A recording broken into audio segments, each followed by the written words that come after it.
Hello दोस्तों, कैसे हैं आप लोग। स्वागत है आपका अपनी क्लास धनवांचल स्मार्ट क्लासेस में। उम्मीद करता हूँ स्वस्थ होंगे, मस्त होंगे, मुस्कुराते रहेंगे, पढ़ते रहे होंगे। तो चलिए मिलते हैं हम अपने करते हैं शुरू हमारे अपने अगले लेक्चर में। जो है हमारा धर्म की धार्मिक धार्मिक स्वतंत्रता का अधिकार, जो है हमारा अगला जो है फंडामेंटल राइट है, वो शुरू करने वाले हैं। ठीक है। उम्मीद करता हूँ आपने पुराने वीडियो लेक्चर देखे होंगे और सारे जो है समझे होंगे कि जो समानता का अधिकार क्या होता है और स्वतंत्रता के अधिकार क्या होता है, शोषण के विरुद्ध अधिकार क्या होता है, आपने समझे होंगे। और उसमें सारे आर्टिकल भी आपने पढ़ लिए होंगे। चलिए हम आगे पढ़ते हैं। हमारा अगला लेक्चर जो है धर्म की स्वतंत्रता का अधिकार, right to freedom of religious, है ना। धर्म धर्म क्या होता है, ठीक है। 25 से 28 तक में बताया, अनुच्छेद 25 से 28 तक में इसका जिक्र है। अ, इस मतलब इस फंडामेंटल राइट का तो कितने फंडामेंटल राइट हो गए भैया, बताएंगे आप मुझे। कितने आर्टिकल इसमें आते हैं, कितने आर्टिकल आ गए। एक तो 25 आ गया, 26 आ गया, 27 आ गया, 28 आ गया, मतलब कितने आ गए, 4, है ना। तो हमको इसमें 4 आर्टिकल पढ़ने हैं और थोड़ा सा हम डिटेल से पढ़ेंगे। ठीक है, चीजें क्या है, ठीक है। चलिए, ठीक है, सबके हाथ में अलग अलग है ना, सब अपने अपने धर्म के हिसाब से। ये तो पता नहीं कौन सा ये, है ना, ध्यान रखिएगा, है मुस्लिम्स का है, सॉरी माफ करिएगा, मुस्लिम्स का है ये ईसाई का है और ये अपने हिंदुओं का है। ठीक है, क्लियर। सबके अपने अपने, मतलब भारत एक सेक्युलर कंट्री है तो सभी के अपने अपने धर्म है भाई, सबके धर्म की इज्जत भी करनी चाहिए। अपने धर्म का पालन करो और सभी धर्म की इज्जत करो। ठीक है, ये जो है हमारा भारत का संविधान भी कहता है। क्लियर है, चलिए आगे बढ़ते हैं हम। ठीक, आगे नेक्स्ट।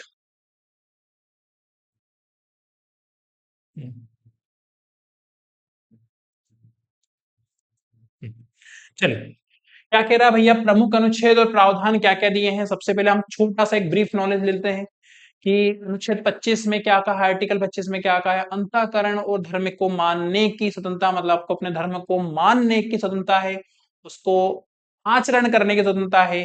दूसरा, उसका प्रोपोगेट भी कर सकते हो, उसको प्रचार भी कर सकते हो, वाली आपके पास फ्रीडम है, आर्टिकल नंबर 25 को। 26 क्या कहता है कि धार्मिक मामलों के प्रबंधन की स्वतंत्रता, धार्मिक मतलब रिलीजियस के जो मामले हैं उनको मैनेज करने की स्वतंत्रता आर्टिकल 26 देता है। 27 क्या बोलता है, किसी विशेष धर्म की अभिव्यक्ति के लिए, अभिवृद्धि के लिए कर मतलब टैक्स से मुक्ति, टैक्स नहीं लगा सकते। कोई भी धर्म को अगर बढ़ाना है तो गवर्नमेंट उस पर टैक्स नहीं लगा सकती, उसको प्रमोट मतलब इस प्रकार से नहीं करेगी कि भाई टैक्सेस लगा रहे सब पे, क्योंकि गवर्नमेंट की नजर में तो सारे धर्म जो होते हैं वो एक जैसे होते हैं ना, सभी समान होते हैं। अगला हम बात करें क्या है, हम्म कुछ आर्टिकल 28 क्या बोलता है, अनुच्छेद 28, कुछ शिक्षण संस्थाओं में धार्मिक शिक्षा या धार्मिक उपासना में उपस्थित होने का ये सुनता, आपको याद भी हो जाएगा। अभी तो फिलहाल आपको लग रहा होगा कि क्या यार भारी भारी चीजें दे दी हैं, लेकिन याद हो जाएगा। हम एक एक करके पढ़ेंगे तो सारी चीजें आपके लिए इजी होंगी, फिर क्वेश्चन भी लगाएंगे तो वो सारी चीजें याद हो जाएंगी। चलिए, तो सबसे पहले हम शुरू करते हैं अनुच्छेद नंबर 25 की बात करते हैं। तो अनुच्छेद नंबर 25 क्या बोलता है भैया, अनुच्छेद नंबर 25 कहता क्या है, एक बार उसको देख लेते हैं, है ना। ठीक, अनुच्छेद नंबर 25 आपका क्या कहता है, आर्टिकल नंबर 25, अंतःकरण की और धर्म के अबाध रूप से, अबाध मतलब होता है बिना बाउंडेशन के, बिना किसी बाधा के, आप उसको मानने की, आचरण करने की, प्रचार करने की चिंता। अच्छा, कोई कोई बोले कि सर धर्म को, हमारे धर्म को हमको नहीं मानना, हमारी मतलब हमको मानना नहीं मानना हमारे ऊपर है, तो वो भी है, आप मानो चाहे नहीं मानो, ठीक है? लेकिन किसी की भावनाओं को आप ठेस नहीं पहुंचा सकते, ठीक है ना, ये बात ध्यान रखिएगा।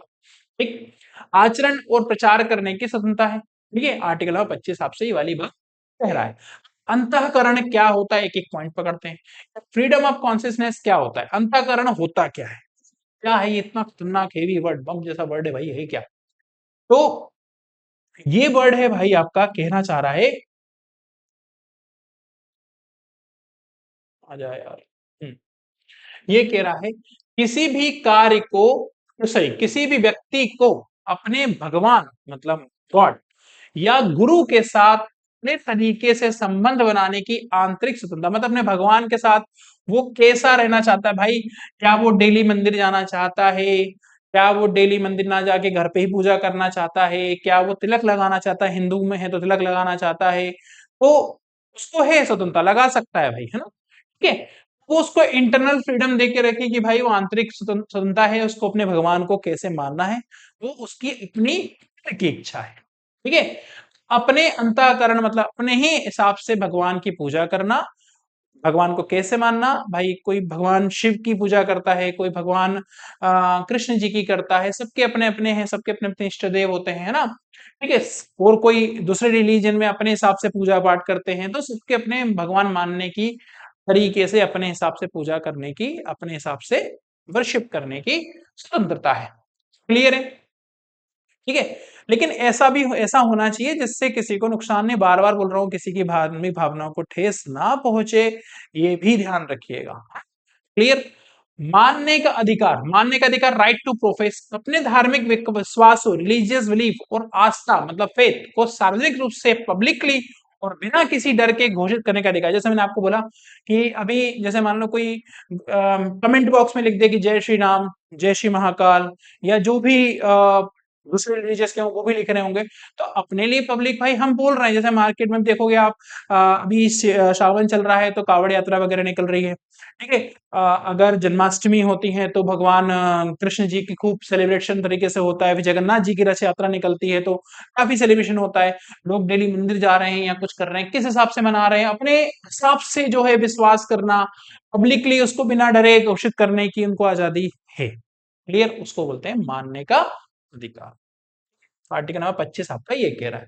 आचरण का अधिकार, इसमें आचरण का अधिकार, राइट टू प्रैक्टिस, प्रैक्टिस मतलब कैसे उस धर्म को वो मान रहा है। तो भैया देखो, मैंने आपसे कहा कि वो अपने धर्म को मान रहा है, मतलब कहने का मतलब है कि, एक सेकेंड, जस्ट अ मिनट, हाँ। हम्म, एक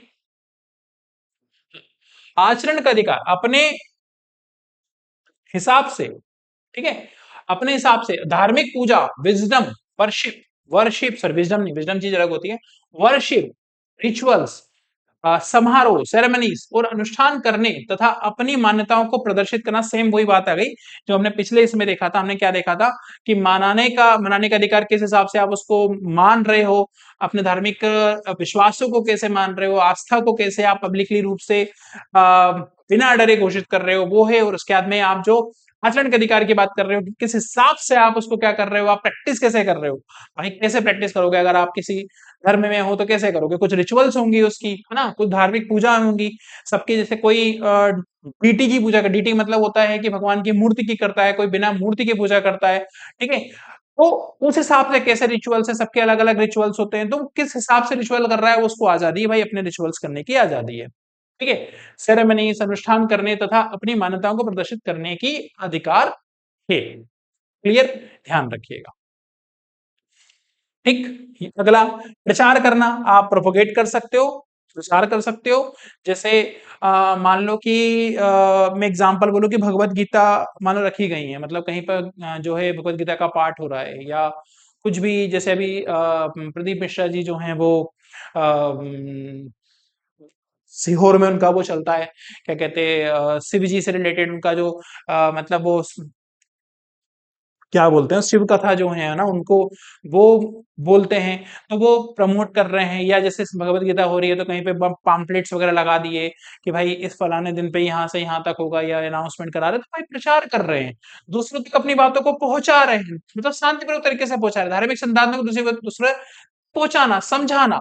लेकिन ध्यान रखना, आप अपनी बात को पहुंचा सकते हो कि भाई हमारे धर्म में ऐसा है, ये ऐसा है, वैसा है, लेकिन किसी को जबरदस्ती तरीके से उसका धर्मांतरण नहीं करा सकते। एक प्रोफेसर स्टेशनन वर्सेस मध्य प्रदेश का केस आया था, उसमें ये वाली बात कही थी कि भाई जबरदस्ती किसी का धर्मांतरित नहीं कर सकते। हाँ, फोर्सफुली तरीके से नहीं कर सकते, पैसे देके भी नहीं कर सकते कि उसको पैसे का लालच दे दिया, लालच की बेस पे उसका धर्म धर्म चेंज कर दिया, तो वो भी नहीं कर सकते। ठीक है, उसकी खुद की इच्छा है, अपने एंड से आ रहा है तो बात लगे, लेकिन उसका धर्मांतरित आप कैसे वैसा कन्वर्ट नहीं कर सकते, ध्यान रखिएगा ना। क्लियर, बात समझ आई, क्लियर है। है ना। तो राइट टू प्रोपोगेट करने का अधिकार, दूसरों को अपनी बातों तक पहुंचाने का अधिकार है। प्रचार कर सकते हो, बकायदा कर सकते हो, कोई दिक्कत नहीं है, लेकिन शांतिपूर्ण तरीके से, ठीक है, किसी को नुकसान पहुंचाए बिना कर सकते हो, आराम से करिए, कोई दिक्कत नहीं है। लेकिन कोई व्यक्ति जो किसी की जबरदस्ती धर्मांतरण करा रहा है वो नहीं कर सकते, ठीक है ना, जबरदस्ती नहीं कर सकते कोई चीज की। ठीक है, आगे नेक्स्ट। इसमें अगला आपका फंडामेंटल राइट जो है वो क्या बोल रहा है, वो बोल रहा है भैया कि आप इस पर, सॉरी, इस पे फंडामेंटल राइट नहीं, सॉरी, यही फंडामेंटल राइट में हम बात करें तो युक्तियुक्त प्रतिबंध। युक्तियुक्त प्रतिबंध की अगर बात करें, युक्तियुक्त प्रतिबंध क्या होता है? युक्तियुक्त मतलब रीजनेबल रेस्ट्रिक्शन। देखो थोड़े से वर्ड्स जो है ना इसके थोड़े टफ होते हैं पॉलिटी के, और एग्जाम में भी अगर थोड़ा टफ बनाना होता है तो वो क्वेश्चन भी ऐसे ही आते हैं। अरे यार ये क्या हो रहा है? ओके, ठीक है। युक्तियुक्त प्रतिबंध, रीजनेबल रेस्ट्रिक्शन, मतलब किसी कारण से कोई तर्क होगा उसके पीछे, तभी वो उसको क्या किया है कि लगाया है ना, मतलब प्रतिबंध लगाया। कैसे लगाते हैं? यह अधिकार अत्यांकित या असीमित नहीं है, ध्यान रखना, एब्सोल्यूट नहीं है। हमारे फंडामेंटल राइट एब्सोल्यूट है ही नहीं, उस पे कहीं ना कहीं रेस्ट्रिक्शन लगाया हुआ है ना, किसी ना किसी तरीके से रेस्ट्रिक्शन है उसके ऊपर। तो एब्सोल्यूट नहीं है, अत्यांकित या असीमित नहीं है। क्वेश्चन यहां से भी बना देता है क्वेश्चन कि क्या हमारे फंडामेंटल राइट एब्सोल्यूट हैं, मतलब दे देते हैं हमारे जो भारतीय संविधान के में फंडामेंटल राइट जो है वो असीमित है या एब्सोल्यूट है, तो बोलोगे नहीं है, क्योंकि उस पर कुछ ना कुछ जो है युक्तियुक्त प्रतिबंध या रीजनेबल रेस्ट्रिक्शन लगाए हुए हैं। जैसे राज्य, स्टेट गवर्नमेंट निम्नलिखित आधारों पर इसको प्रतिबंध लगा सकता है, जैसे सार्वजनिक व्यवस्था, पब्लिक ऑर्डर की अगर हम बात करें, पब्लिक ऑर्डर, पब्लिक ऑर्डर के बेस पे मान लो पब्लिक ऑर्डर कुछ व्यवस्था ऐसी खराब हो रही हो, तब क्या कर सकते हैं, कुछ प्रतिबंध लगा सकते हैं। मॉरलिटी, स्वास्थ्य, स्वास्थ्य का बहुत अच्छा एग्जांपल देता हूँ आपको, अभी रिलेट कर पाओगे। अभी क्या आया था बीच में? कोविड आया था। कोविड में क्या कहा था कि घर से बाहर नहीं जा सकते, है ना, मंदिर वगैरह पे, जो मंदिर वगैरह या मस्जिद वगैरह कहीं पर भी जाने पे रोक लगा दी थी कि नहीं जा सकते, ठीक है। तो ये ध्यान रखिएगा, सरकार ने प्रतिबंध लगाया। दूसरा मैं आपको बात करूं कि मान लो किसी पर्सन को कुछ ऐसी स्किन रिलेटेड डिसीज हो गई है जो दूसरों को फैल सकती है ना, संक्रमण बीमारी है जो दूसरों को फैल सकती है, तो भाई उसको ऐसे सार्वजनिक प्लेस पे, स्नान घाट वगैरह पे उसके जाने पे प्रतिबंध लगा सकते हैं कि भाई इससे दूसरों को हार्म ना हो, ठीक है। तो स्वास्थ्य के बेस पे ये हो गया। पब्लिक ऑर्डर मान लो कुछ ऐसी कि भाई मैं अभी बताऊं कि सरकार जो है मान लो ऐसे दिख रहा है कि भीड़ अनियंत्रित हो रही है, कुछ हो रहा है, तो वहां पे एक नियम कानून बना दिया जाएगा कि इतने लोगों की एंट्री है या इतने लोग जो है इस हिसाब से जाएंगे। सरकार कुछ नियम कानून बना सकती है, तो वहां पे रीजनेबल रेस्ट्रिक्शन लगा सकती है, और नैतिकता के बेस पे भी लगा सकती है, मोरलिटी के बेस पे भी। तो ध्यान रखिएगा, तीन है, एक सार्वजनिक व्यवस्था, एक मॉरलिटी, हेल्थ। हेल्थ तो मैंने आपको बहुत अच्छे से बता दी, कोविड, ठीक है। पब्लिक ऑर्डर कभी कभी खराब होता है, मतलब सरकार को लगता है कि व्यवस्था खराब हो रही है, तो वहां पे सरकार क्या कर सकती है, कुछ नियम कानून इम्पोज कर सकती है कि भाई ये व्यवस्था बनी रहे, सामाजिक व्यवस्था बने, ताकि किसी को भी क्षति ना हो। क्लियर है? तो तीन याद रखिएगा। इसके अलावा एक और है, भाग तीन के अन्य प्रावधान, अदर प्रोविजन पार्ट थ्री, यानी यह अधिकार मौलिक अधिकारों का उल्लंघन नहीं करना चाहिए, है ना। ये अधिकार मौलिक अधिकारों का उल्लंघन भी नहीं करना चाहिए, ये बात ध्यान रखिएगा, नोट करके ध्यान रखिएगा। भाग तीन के अन्य प्रावधानों को भी क्या करना चाहिए, ये उल्लंघन नहीं करे, ये भी ध्यान रखिएगा पॉइंट। ठीक है, नेक्स्ट, अगला पॉइंट।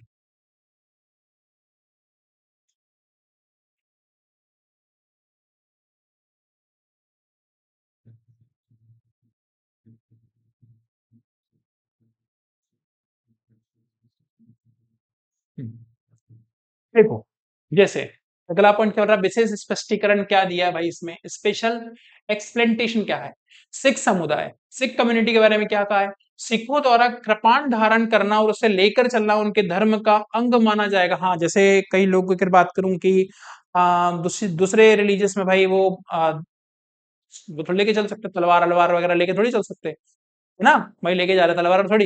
लेकिन सिखों के इसमें ये कहा है, पांच का अनिवार्य किए हैं उनके जो गुरु गोविंद सिंह ने, तो उसके तहत भाई उनको ये परमिशन है, उनका रिलीजियस ये कहता है, दैट रीजन वो कृपाण रख सकते हैं ना, कृपाण रखने की उनके पास आजादी है भाई, वो रख सकते हैं, ठीक है, लेकिन किसी को मारने के पर्पज से नहीं, उनका धर्म कह रहा है तो। ठीक है। हिंदू की परिभाषा क्या कही, हिंदू में किन किन लोगों को शामिल किया है, तो इस अनुच्छेद के संदर्भ में हिंदू शब्द के अंतर्गत कौन कौन आते हैं, सिख भी आते हैं, जैन भी आते हैं, बौद्ध भी आते हैं। कभी कभी क्वेश्चन बना देता है कि इनमें से कौन नहीं आते। ठीक है, तो सिख जैन बौद्ध जो होते हैं वो हिंदू शब्द के अंतर्गत आते हैं, ध्यान रखिएगा इस आर्टिकल के तहत। क्लियर, आई होप समझ में आ गया आपको।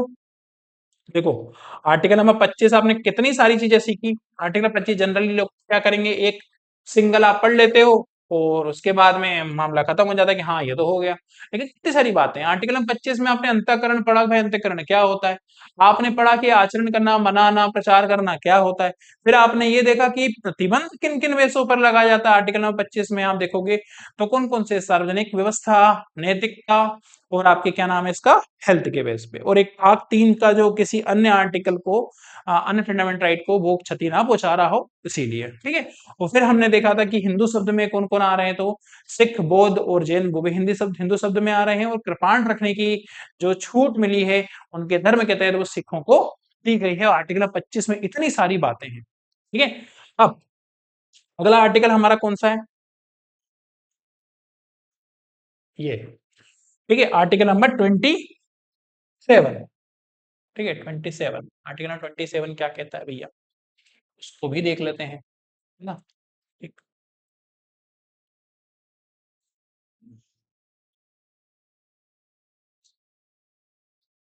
थोड़ा सा बड़ा हो गया। हम्म, देखिएगा, धार्मिक मामलों के प्रबंध की स्वतंत्रता मैनेज करना। पहले वाले में क्या था, 25 में मानना, आचरण करना, प्रोपोगेट करना। ठीक है, 25 में तो ये है। 26 में मान लिया, आचरण कर लिए, नोट भी कर दिया, अब मैनेज तो कर लो। तो 26 में फिर मैनेज करेंगे। ठीक है, 26 में मैनेज कर रहे हैं। कैसे मैनेज कर रहे हैं भैया, संस्थानों की स्थापना करना, स्टेब्लिशमेंट ऑफ इंस्टीट्यूट, धार्मिक और परोपकारी उद्देश्य से, धार्मिक और परोपकारी उद्देश्य से, एक सेकंड थोड़ा सा कर देता हूं इधर, धार्मिक और परोपकारी उद्देश्य से के लिए संस्थानों को स्थापित करना और उनका रख रखाव करना, मेंटेनेंस करना। संस्थाओं कौन सी हो सकती हैं, धार्मिक संस्थाएं, मंदिर, मस्जिद, गुरुद्वारे, ये सब क्या है, धार्मिक संस्थाएं। इनका मैनेज करना, उनको मैनेजमेंट करना, उनको कैसे रखना है भाई, उनको रख रखाव कैसे करना है, ये ट्रस्ट देखेगा उसका। ठीक है, मैनेज करना। तो वो अपने धर्म से जुड़े मामले जो होते हैं उनका प्रबंधन स्वयं करते हैं, अपना मैनेजमेंट स्वयं करते हैं। जैसे हिंदू धर्म का मान लो अगर बात कर लूं, तो हिंदू धर्म के मंदिर वगैरह का मैनेज वो करेंगे। मुस्लिम धर्म की बात करूं तो मस्जिद का मैनेजमेंट वो करेंगे। ठीक है, अपने मैनेजमेंट के हिसाब से वो अपने ध्यान रखेगा, अपने मैनेजमेंट कर सकते हैं अपने इंस्टीट्यूट का। संपत्ति का स्वामित्व, ऑनरशिप ऑफ प्रॉपर्टी, चल और अचल। देखो, दो प्रॉपर्टी, दो चीज होती है, एक चल अचल। जो चल क्या होती है भाई, आज यहाँ है कल और कहीं, है ना। और अचल जो है वो एक ही जगह पर है। उनको खरीदने और स्वामित्व का अधिकार उनके पास में होगा भाई। आपको मान लो मंदिर बनाना है, मान लो एक जैसे कि कोई ट्रस्ट है, उसको मंदिर बनाना है ना। जैसे एग्जांपल एक प्लेस ले बताता हूँ, रुको एक स्लाइड में बताता हूँ।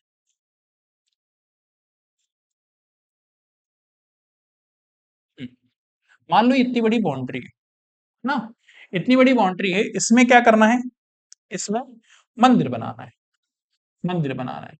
ठीक, मंदिर बनाना है। अब इतने में मंदिर आपने बना दिया, यहाँ मंदिर बना हुआ है, यहाँ पर एक और मंदिर बनाना है, मान लो उनका प्लेस है, यहाँ पे एक और मंदिर बनाना है। ठीक है, यहाँ पे कुछ और बनाना है, यहाँ पे मंदिर या कुछ भी उनसे संबंधित चीजें बनाना है। तो ये क्या होगा, ये जो चीज होगी आपके पास में, है ना, ये जो होगा जिस हिसाब से आप खरीदने उसको, मान लो उनको खरीदना, स्वामित्व करना, केस उसको मैनेज करना है भाई, उतनी जमीन हमारी है, हमको कैसे मैनेज करना है, स्वामित्व है हमारा, तो संपत्ति हमारे ऑनरशिप के हिसाब से कर रहे हैं, तो वो इनके पास में अधिकार होगा। मतलब सीधी बात है, मैनेज करने में क्या हो सकता है, मैनेज करने में आप संस्थाओं की स्थापना कर सकते हो, मतलब जो एस्टेब्लिशमेंट कर सकते हो, अगर आप जो ट्रस्ट है वो कर सकता है, उसको मैनेज अपने हिसाब से कर सकता है। संपत्ति का स्वामित्व भी उसके पास होगा। कानूनी प्रशासन, इसी संपत्तियों का कानूनी और के अनुसार प्रशासन जो होता है, प्रशासन करना, जैसे मैं तुमको बताऊं कैसे प्रशासन करना, कि भाई आपने देखा होगा कि मंदिरों में आपने देखा होगा कहीं पर जैसे कि जा रहे हैं, तो वहां पे किस लाइन से किधर से दर्शन करना है, यहां से जाना है बाहर, किधर से अंदर डाइवर्ट होगा, किधर से नहीं होगा, भीड़ के अकॉर्डिंग होगा, किधर अंदर गर्भगृह में जाने दे रहे हैं नहीं दे रहे, या बाहर से ही दर्शन करने दे रहे, तो सब मंदिर के हिसाब से कब काम करना है, ठीक है, वो होगा। जैसे बाहर प्रसाद काउंटर बाहर होगा या अंदर होगा, कैसा होगा, वो सारा मामला जो होता है वो कानून प्रशासन लीगल एडमिनिस्ट्रेशन करने का काम जो होता है वो सारा उनका खुद का होता है, ठीक है, अंदर ट्रस्ट का होता है। क्लियर?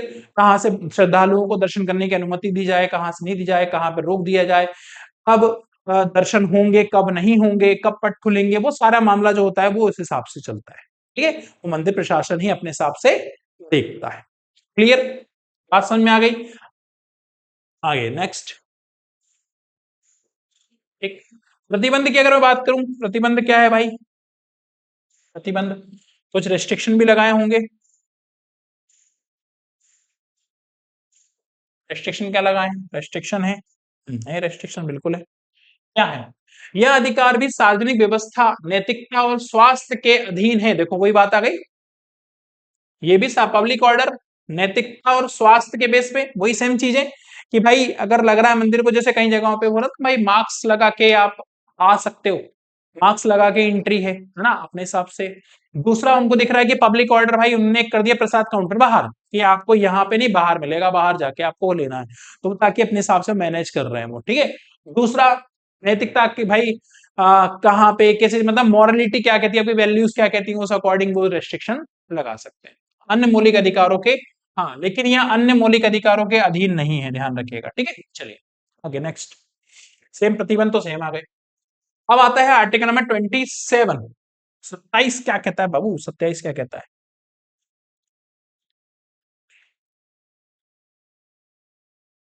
हम्म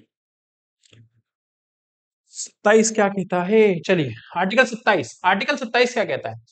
किसी विशिष्ट धर्म की अभिवृद्धि के लिए करों के संदाय, मतलब करों कर संदाय के बारे में सिंपल सी बात याद रखिएगा कि सरकार जो है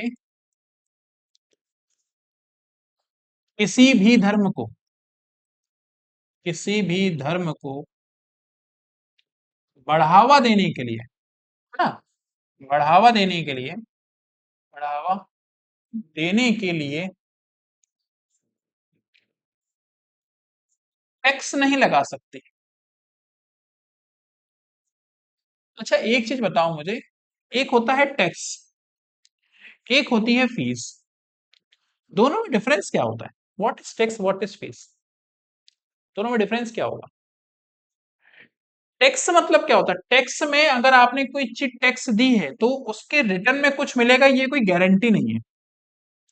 लेकिन अगर फीस दी है ना, जैसे हमारा हमारी क्लास का अगर हम बात करें, हम अगर पढ़ा रहे हैं है ना, तो हमारे ऐप से पढ़ रहे हैं आप, तो अगर आपने वहां पैसा पेमेंट किया है तो आपको उसकी सर्विस मिल रही है, आपको क्लासेस मिल रही हैं, उसमें रिटर्न में कुछ ना कुछ मिल रहा है, तो क्या हो गया आपकी फीस, आपने फीस किया तो उसके रिटर्न में कुछ ना कुछ मिलेगा। मैं मंदिर के कंटेक्स्ट से थोड़ा जोड़ के देखता हूँ। जैसे मैंने बोला कि भाई आपने फीस दी, किस चीज की दी? आपने वीआईपी दर्शन की फीस दी है ना, वीआईपी दर्शन की फीस दी है तो आपको वीआईपी दर्शन कराए जाएंगे, आपको उसका मतलब बेनिफिट मिलेगा, उस चीज का लाभ मिलेगा आपको, तो ये हो गई फीस। टैक्स में कुछ मिलेगा ये गारंटी नहीं होती है, ठीक है, वो फीस में कुछ ना कुछ मिलेगा, जो दिया है जिसकी फीस भरी है वो तो मिलेगा ही मिलेगा आपको, हाँ, उसकी गारंटी होती है, इसकी नहीं होती। क्लियर है? ये ध्यान रखिएगा। तो सरकार किसी भी धर्म को बढ़ाने के लिए, बढ़ावा देने के लिए टैक्स नहीं लगा सकती। क्यों नहीं लगा सकती? क्योंकि हम डेमोक्रेटिक गवर्नमेंट है। दूसरा हम सब वो हैं धार्मिक रूप से सहिष्णु है, सॉरी सहिष्णु नहीं, क्या बोलते हैं उसको, एक अच्छा सा वर्ड है, संप्रभुता, वो ध्यान रखिएगा। सोवरेन नहीं, संप्रभुता सोवरेन होते, सोवरेन मतलब अपना डिसीजन खुद ले सकते हैं। अ, धर्मनिरपेक्ष, धर्मनिरपेक्ष बहुत अच्छा वर्ड है, वही मेरे दिमाग में नहीं है, सेक्युलर, धर्म निरपेक्ष, धर्मनिरपेक्ष है ना, हमारी सरकार जो है धर्मनिरपेक्ष है। भाई धर्म, किसी भी धर्म को, वो सभी धर्मों को एक जैसा देख रही है। जैसे मैं आपको बात करूं कि अगर कुंभ के मेले का आयोजन हो रहा है तो सरकार जो हज पे जाने वाले लोगों को उनको भी सब्सिडी देगी। जैसे मैं बोलूं कि अगर दीपावली की छुट्टी हो रही है तो ईद की छुट्टी भी होगी, है ना, उसके अलावा क्रिसमस की छुट्टी भी होगी, उसके अलावा आपकी गुरु नानक जयंती की छुट्टी भी होगी। तो ऐसे अगर बात कर रहे हैं तो सरकार एक ही नजर से देख रही है। वो किसी को बढ़ावा देने के लिए टैक्स नहीं लगाएगी किसी भी धर्म को। ठीक है, क्लियर है? आगे देखें। चलिए।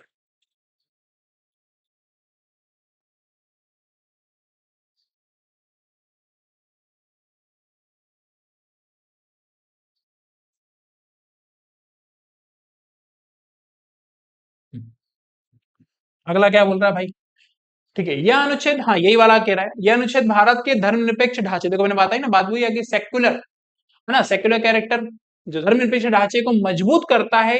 यह राज्य मतलब स्टेट को किसी भी नागरिक को ऐसा टैक्स देने के लिए मजबूर करने से रोकता है जिसका उपयोग किसी विशेष धर्म को बढ़ावा देने के लिए किया जाता है। मतलब किसी धर्म को बढ़ावा देने के लिए टैक्स लगा दिया, टैक्स में तो सारे सभी पे लागू होगा ना, दूसरे दूसरे जो धर्म के हैं उन पे भी लागू हो जाएगा, तो वो क्यों देंगे? वो नहीं देंगे ना भाई, हम किसी धर्म को बढ़ावा देने के लिए क्यों देंगे? ठीक है, क्लियर है? अब जैसे मैं आपको एक एग्जांपल बताऊं, एक 10th का चैप्टर है, थोड़ा हल्का फुल्का रिलेट करता है। 10th का एक चैप्टर है पावर शेयरिंग, उसमें ना श्रीलंका का केस बताया था। श्रीलंका, श्रीलंका में मेजोरिटिज्म था, मतलब वहां पे सरकार जो मेजोरिटी में थी उन्हीं की चल रहा था, जैसे सिंहल सिंहल है ना, सिंहल सिंहल कम्युनिटी वहां पे मेजोरिटी में थी। तो क्या हुआ कि वहां पर सिंहल के हिसाब से ही उनके धर्म जो है, बौद्ध धर्म को उन्होंने क्या किया कि वो एक राज धर्म बना दिया। और दूसरा अगर हम बात करें कि वहां पर तमिल जो दूसरी कम्युनिटी थी, तमिल जो है उनके उनके राइट्स उतने नहीं थे, है ना, वो सारा चीजें हुआ था। वहां पे इलेक्शन हो रहे हैं, इलेक्शन हुए हैं, डेमोक्रेटिक तरीके से हुए हैं, सब कुछ हुआ है। लेकिन वहां पर देखें, सरकार ने डेमोक्रेटिक नजरिया तो नहीं दिखाया था ना, कि डेमोक्रेटिक में क्या होता है, जो माइनॉरिटी है उसको सप्रेस थोड़ी किया जाता है ना, उनकी भी राइट्स का ध्यान रखा जाता है। तो हमारा भारत उनमें से एक है कि माइनॉरिटी का ध्यान भी रख रही है ना, तो सबका ध्यान रख रहे हैं भाई। ठीक है, तो ये ध्यान रखिएगा, सेक्युलरिज्म है भाई, सभी धर्मों को एक जैसा देख रहे हैं, टैक्स भरने से, ऐसा टैक्स देने से रोक लगा दी है किसी विशेष धर्म को बढ़ावा देने के लिए। कर पर रोक, प्रोहिबिशन ऑफ टैक्स, सरकार करदाताओं के पैसे का इस्तेमाल किसी एक धर्म को बढ़ाने में, सेम वही बात, ये भी नहीं कर सकती सरकार जो है, अपने करदाता टैक्स पेयर है उनके पैसों का उपयोग किसी धर्म को प्रमोट करने, क्यों? क्योंकि धर्मनिरपेक्ष की भावना को ठेस पहुंचेगी, है ना, ये ध्यान रखिएगा, नहीं कर सकते। की अनुमति, जैसे मैंने आपको बताया, फीस दे सकते, ध्यान रहे कि यह अनुच्छेद केवल टैक्स लगाने पर रोक करता है, शुल्क लगाने से नहीं। सरकार तीर्थ यात्रियों को सुरक्षा, स्वास्थ्य, बुनियादी सुविधा देने के लिए शुल्क ले सकती है, वीआईपी दर्शन शुल्क, जैसे ये मैंने बताया। ठीक है, वो कर सकते हैं। शुल्क की बात अलग हो गई, शुल्क दिया मतलब आपने पैसा दिया, कोई भी ले सकता है, शुल्क दिया, आपने पेमेंट दिया, आपको उसका एडवांटेज मिल रहा है, आपको उसकी फीस, आपको उसका बेनिफिट मिल रहा है, दैट इज क्लियर। तो ध्यान रखिएगा, टैक्स नहीं है लेकिन फीस है। क्लियर है? आई होप क्लियर हो गया आपको। आगे बढ़े, अगला और लास्ट आर्टिकल इस पॉइंट, इस फंडामेंटल राइट का। ठीक, हम्म, चलिए, आर्टिकल 28 क्या बोल रहा है भाई? आर्टिकल 28 बोल रहा है, कुछ शिक्षा संस्थाओं में धार्मिक शिक्षा या धार्मिक उपासना में उपस्थित होने के बारे में सूचना।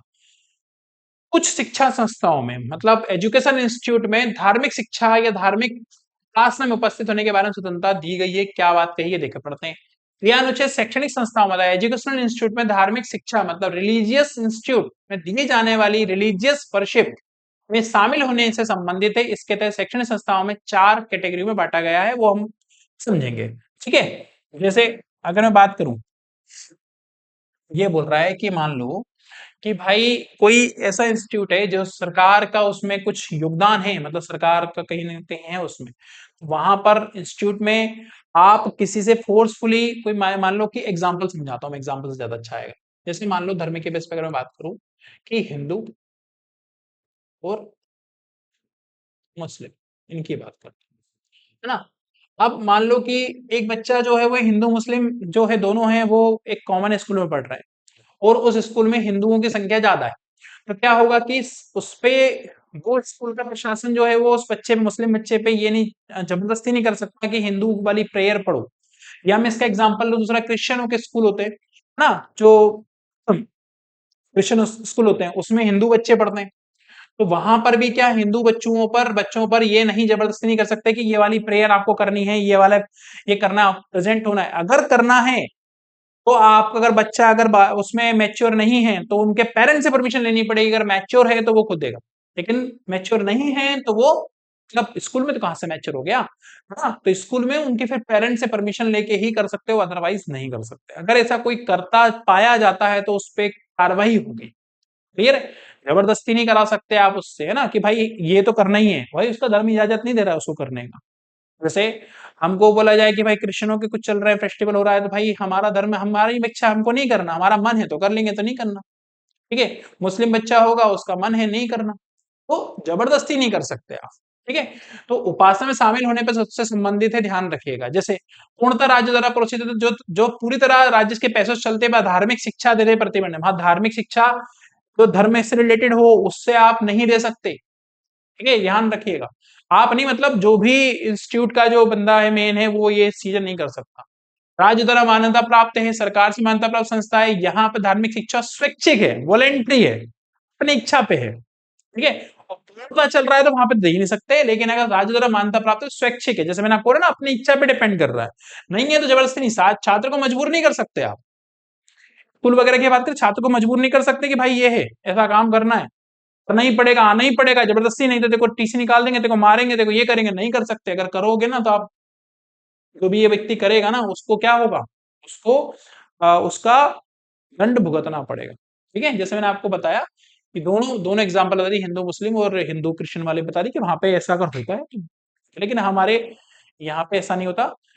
हम बहुत शांति प्रिय लोग हैं, ऐसा नहीं करते, है ना? ठीक है, चलिए आगे। नेक्स्ट, राज्य निधि से अगर बात करें, प्राप्त है, जैसे चार बताए थे ना हमने, कौन कौन से बताया मैंने, भी आपको एक बता दिया, राज्य द्वारा पूर्णतः पोषित, दूसरा सरकार द्वारा मान्यता प्राप्त, तीसरा क्या हो गया, राज्य की निधि से सहायता प्राप्त। कौन से हैं भाई, देखो यहाँ पे। ठीक है, कौन से हैं? सरकारी सहायता पाने वाले स्कूल, जहां यहाँ भी धार्मिक शिक्षा स्वैच्छिक है, देखो जबरदस्ती, नाबालिग होने पर अभिभावक की सहमति, वही मैंने आपसे बोला, नाबालिग होने पर अभिभावक की सभी सहमति अनिवार्य हो गई। तीसरा, न्यास द्वारा establish under the endowment of the trust, यदि ट्रस्ट द्वारा है, यदि कोई संस्था संस्था किसी धार्मिक ट्रस्ट द्वारा बनाई गई है, चाहे उसका प्रशासन राज्य ही क्यों ना कर रहा हो, ठीक है, तो वहां धार्मिक शिक्षा दी जा सकती है। जैसे मैं आपको बोलूं कि मदरसे होते हैं या संस्कृत विद्यालय वगैरह होते हैं, वहां पर वो अपनी रिलीजियस टीचिंग दे सकते हैं, क्योंकि वो अपने ट्रस्ट के हिसाब से अपने लिए बनाए गए, है ना? तो वहां पे अपनी धार्मिक शिक्षा दे सकते हैं, है ना? तो वहां पे अपना चलता है, वहां पे भले ही राज्य प्रशासन ही क्यों ना रहा हो, उनको प्रशासन कर रहा हो, लेकिन वहां पे दे सकते हैं, क्योंकि वहां पे एक बात होती है, वहां पे क्या बात है कि वहां पे उन्होंने खुद के पहले ही मेंशन कर दिया कि भाई ये हमारा धार्मिक ट्रस्ट है, ये हम इसी हिसाब से चला रहे हैं। ठीक है, तो वो पहले से मेंशन होता है, तो वहां पे अनुमति प्राप्त है, जैसे मदरसा और गुरुकुल की बात करें, एग्जाम्पल। ठीक है, ध्यान रखिएगा, चार चीज बताइए मैंने आपको। पहला, कौन सा राज्य प्रोसित है, तो वहां तो बिल्कुल रेस्ट्रिक्टेड है कि नहीं, कर ही नहीं सकते, कंप्लीट है। लेकिन राज्य द्वारा मान्यता प्राप्त है तो वहां वॉलेंट्री होती, मजबूर नहीं कर सकते। दूसरा, अगर राज्य की निधि से सहायता प्राप्त चल रहा है कोई स्कूल, तो वहां पर धार्मिक शिक्षा देना भी स्वैच्छिक है भाई, स्वैच्छिक है, अगर वो वॉलंटरी है, अगर देना चाहें तो दे सकते हैं भाई, छात्र को मजबूर नहीं कर सकते, सहमति होना चाहिए अभिभावक की। ठीक है, और न्यास द्वारा है तो वहां पे दे सकते हैं। क्यों? क्योंकि वो ट्रस्ट की बात है, उन्होंने पहले ही मेंशन कर दिया कि भाई हमारे यहाँ ये होता है। जैसे मदरसे में आप देखोगे तो अपने हिसाब से वो अपने कुरान से रिलेटेड जो है सारी वो अगर देते हो तो जो भी उनके धर्म कहता हो जिस अकॉर्डिंग वो अपनी शिक्षा दे सकते हैं। ठीक है, ये जैसे गुरुकुल में हम संस्कृत विद्यालय की बात करें, संस्कृत जो है वो जो भी हमारा मतलब ट्रेडिशनल जो हमारा है उस हिसाब से दे रहे हैं, तो वो हमारा पहले ही मेंशन है। ठीक है ना, ध्यान रखिएगा। ठीक, अब आते हैं एमसीक्यू पे। एमसीक्यू हम लोग, लेक्चर आई थिंक काफी ज्यादा बड़ा हो गया है, तो आपको लग रहा होगा कि सर इतना सारा कैसे हो पाएगा। मैं आपको छोटा सा एक बार प्रॉपर एक रिवीजन और करा देता हूँ, फिर एमसीक्यू हम अगले लेक्चर में भली कर लेंगे। एक स्टेप और देख लीजिए। ठीक है, छोटा सा एक आपको रिवीजन करा देता हूँ, क्विक रिवीजन करा देता हूँ। हम्म,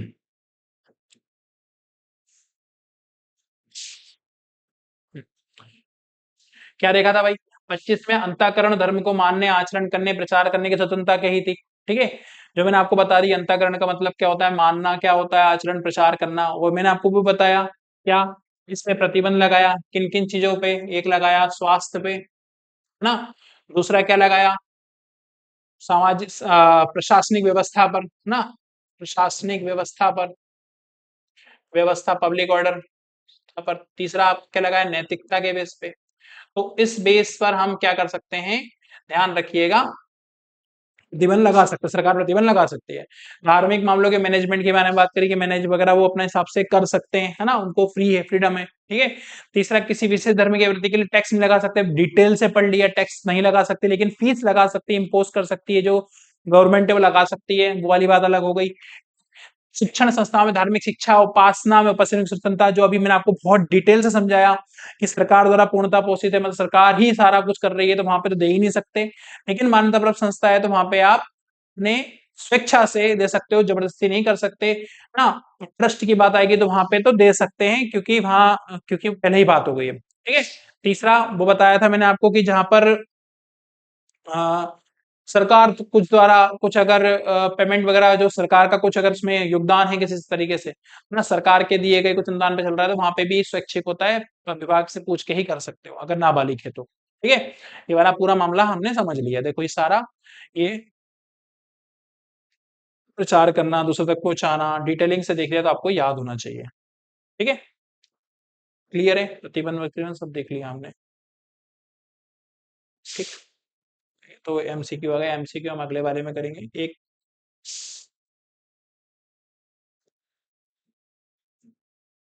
हम्म, चलिए, ये कैसे हो गया। चलिए, ठीक है।